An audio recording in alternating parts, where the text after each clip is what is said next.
Is the Leviathan good in World 0? The Leviathan is the mastery class of the Dragoon and is obtained by defeating 10,000 mobs while in Dragon mode. Dragon mode is activated by using all three of your abilities in order or using your ultimate. The best way to obtain the Leviathan is to farm Infinite Tower in a group of 5 people because kills from other players count towards your mastery quest. Going over the abilities, the Leviathan plays very similarly to the Dragoon, but it is all about spawning bubbles. Your auto attacks spawn bubbles when you deal critical hits, and your E, Water Cyclone, is your most important ability. This is your hardest hitting ability and leaves a trail of bubbles. Your R, Hydro Surge, launches you forward and pops the bubbles to spawn water serpents that deal damage. Your F, Maelstrom Spin, deals AoE damage and increases your defense. The ultimate is currently very buggy, but it rushes you forward and looks very ugly.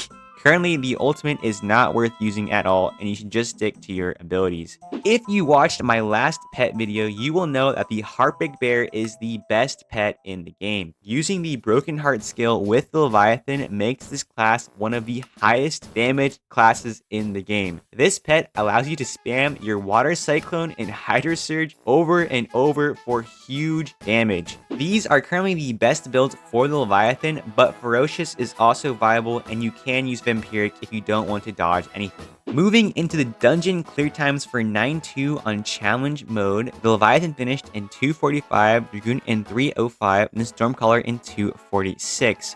For 10-2, the Leviathan finished in 3:08, Dragoon in 3:15, and the Necromancer in 3:14.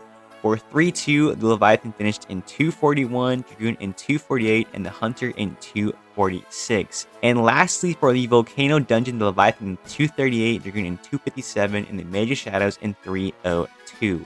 So for my testing, the Leviathan is pretty good with the Broken Heart skill.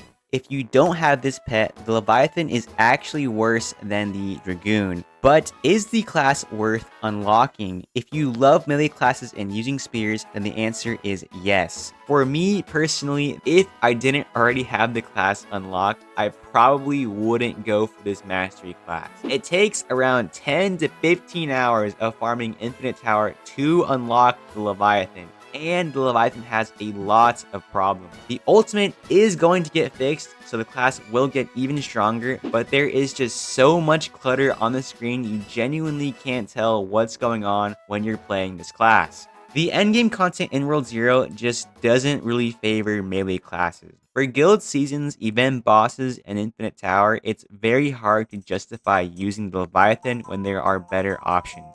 First, for guild seasons, it's mainly about doing stuff as fast as possible because it is the same content every single day. The Stormcaller is the king for clearing dungeons for guild points, and the Mage of Shadows is also strong for lower level dungeons.